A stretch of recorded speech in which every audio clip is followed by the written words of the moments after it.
talk? Oh, wow.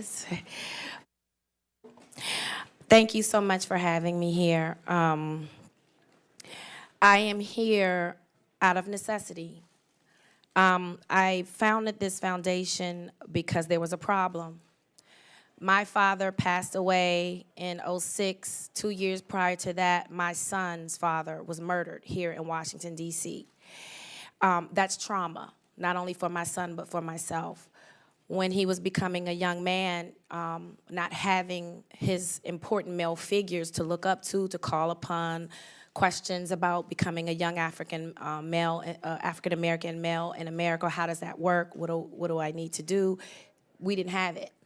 And I noticed we started having some issues. It was time to seek help. When it was time to look for someone who I felt I could trust and also my son could trust, it was like looking for a unicorn.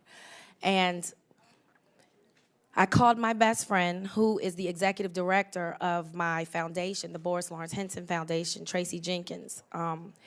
And we started doing our own research, and it dawned on me the reason why we don't have a mini psychiatrists, not that we don't have them, that they're not easily accessible, is because we in the African American community, we don't deal with mental health issues. We don't even talk about it.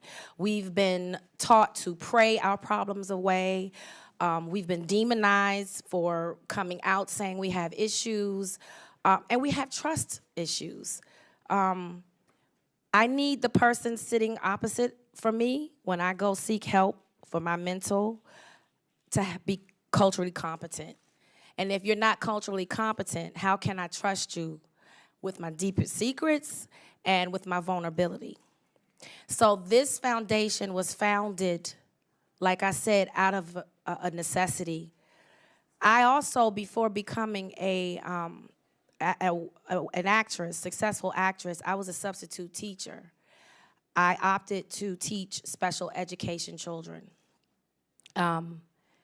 When I got my credentials and I started to go out into the world and sub, I got sent to Crenshaw, and I thought I was going to a school for special needs kids. And when I got there, I was in a room full of all black young males labeled special ed.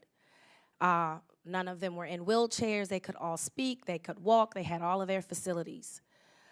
As I stayed in the school, I started talking to the young men. Of course, I started finding out that they were going home to parents, no parents being home. One kid was found walking along the train tracks, wandering, no parents at home. One kid was arrested for stealing, just merely wanted to eat, needed something to eat because there were no parents at home. At a 7-Eleven, he got caught stealing. Just things were not right with me. That sat with me and it bothered me because I'm raising a young black man.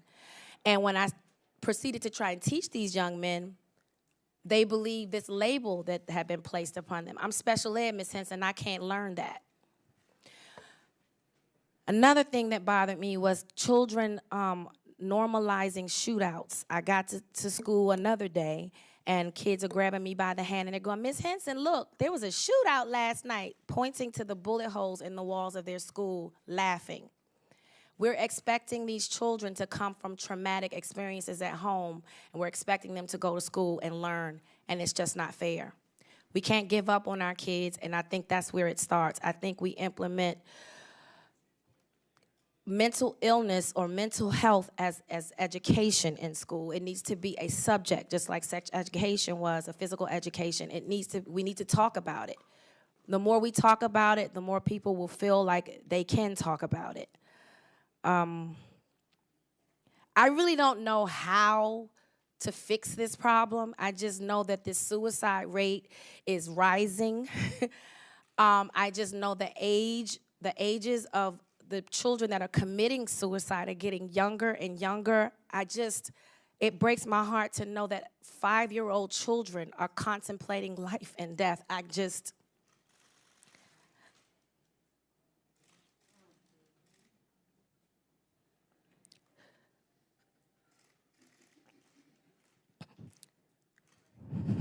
Sorry. That one is tough for me. So I'm here to appeal to you because this is a national crisis. When I hear of kids going into bathrooms, cutting themselves, you're supposed to feel safe at school.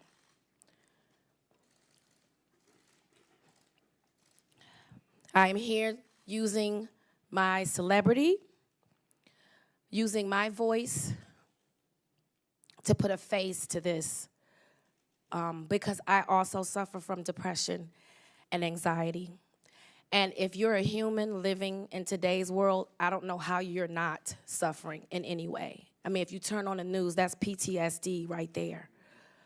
We need each other. This is me reaching across the table, trying to lend a helping hand in the best way I can. We have to save our children.